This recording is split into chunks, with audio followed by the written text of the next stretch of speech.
Another one of my favorites on Platinum OG is the Platinum OG 2 is the How Long. And that one kind of took me back to the Welcome to the Ghetto, where you're kind of social commentary, talking about things that are going on that are like tragedy, unfortunate, uh, On what bad. song? How long? About going to the graveyard and you're sad about it. Where do we Yeah. draw the line? All that. And it kind of reminded me of Welcome to the Ghetto in a sense, just talking about things that are going on in the hood, but doing it from a disappointed sense. So, what made you want to revisit kind of that approach? That's why I say, I go off energy. So, when I heard the music, it reminded me of a lot of things that was going on in my life. A lot of my friends passing away. My mom just passed like a year and a half ago. Um, my brother, so when I record, it's all energy. So when I heard the beat, it just automatically was like, when you a artist like me, the music talks to you. You just got to kind of figure out what it's saying and say it in your own way. So that's what that was. When I hear music, I feel like it's talking to me, so I talk back. Hmm. And now with the Welcome to the Ghetto, that was another song that you actually produced, and then excuse me, Platinum OG 2 is produced by Ryan Elder and N.O. Joe. So as you've done so many songs, so many albums, hundreds of songs, dozens of albums, how do you find over the years you evolved from producing yourself, like Welcome to the Ghetto, versus having somebody else produce you with How Long or the dozens of producers you've worked with? Well, it's always exciting working with different producers for me, especially if they really talented, because it gives me a challenge. You know what I'm saying? When I hear a different producer and he got some dope ass beats, and it's like I gotta put the rhymes that go to that beat, just as dope. You know what I'm saying? So it's always a challenge to me. So I always like working with different producers. And new producers. You know what I'm saying? It's all a experience, and it's all art to me. On the Platinum OG 2, you also have the song Not Easy, where you bring back the stuttery flow that, of course, is one of your signatures. Um, how did you first develop it, and why do you think it's been so successful for you? Um, because it's hard to imitate or duplicate. As far as another artist trying to do it. And it's just embedded into my style. Um, And the best part about it is that I use it, like, if I don't want to curse in one of my songs or do a radio version, I can like stutter the word twice.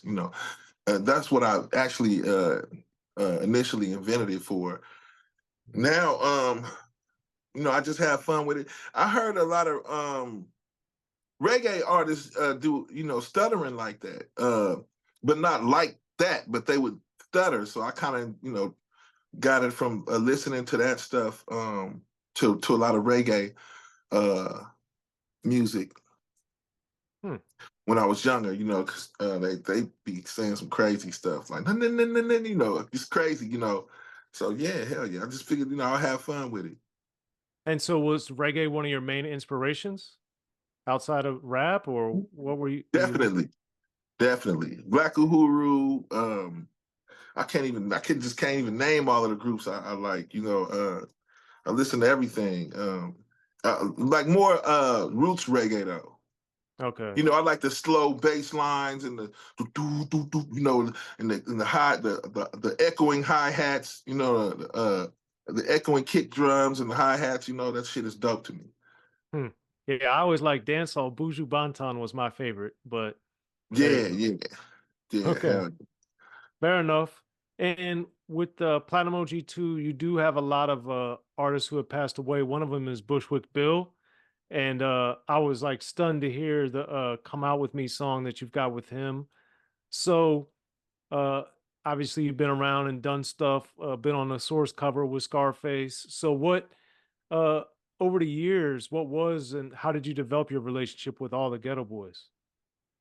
Well, Bushwick was the first one I met.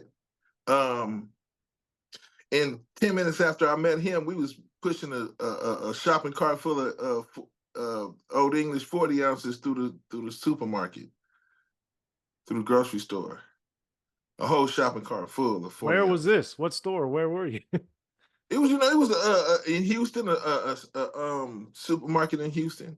Okay. And we went to local supermarket, just for wherever we could find where they had 40 ounces. And hey man, Scarface, we hang out from time to time, sometimes he'd come pick me up, we'd ride out and listen to his music and listen to some new songs he was working with. And until Lil J figured out we was cousins, until he figured out me and Scarface was related. Are you serious? So now I figured out Scarface is my cousin. Are you serious? You're really related to Scarface? Yeah, so we doing more research on it, but we definitely related. Wow. His cousins is my cousins. That's crazy. We trying to find out how that happened, how that happened, because my cousins was like, this is my cousin, like, and I'm like, that's your cousin, Scarface is your cousin, and he was like, yeah, and I was like, oh shit, like, okay. So that's how we figured that out. Now, we searching history, figuring everything out now. But yeah, definitely. And why do you think that brings me to the question I've always wondered? Why do you think the Bay and Houston have such a connection?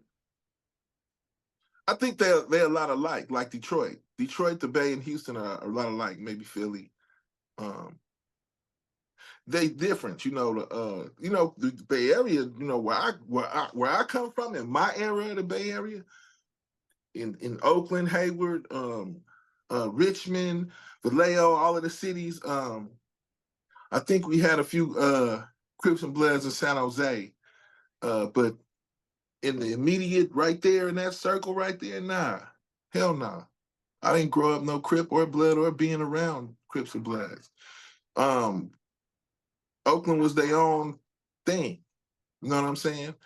And so is Detroit, and so is Houston. They got their own shit. You know what I'm saying? They all they own. They hold their own, basically. Right. These are cities that hold their own. They blocks that hold their own or whatever, and you still get respect, and respect the game as far as Crips and Bloods and gangsters and GDs and gangster disciples. You respect the game. Um, but you got to hold your own. Well, that was one thing I remember on Welcome to the Ghetto that since so many artists back in this 92 era were promoting gangsterism so heavy, you made a point to say you weren't. So why was that important for you to mention? What that Because you were like, I don't slang or either gangbang. I remember that line. well, yeah, because it was really important for me to mention, because uh I wanted I wanted everybody to know that I didn't have to do that shit no more. You know what I'm saying? And though my old school homies do the same thing, I still got love. You know what I'm saying? Um, but it got to a point to where I felt, I felt stupid. Like, why am I risking everything by doing this? You know what I'm saying? Like, I could do this and some shit I can't go to jail for, and make money just about the same amount or more than I am doing this anyway. You know what I'm saying? So it come down to when you got to make a decision. A lot of these cats, they make, they try to do both, and that shit don't go. You know what I'm saying? It's like double hexing yourself. So I was like, shit. I felt that I felt that God gave me a gift, and I didn't want to disrespect it by doing that shit.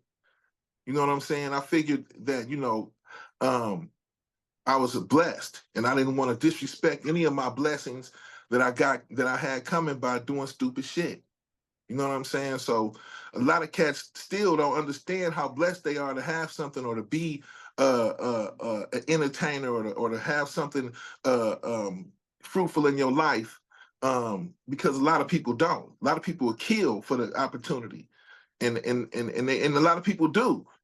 So Right. that's why you gotta pay attention.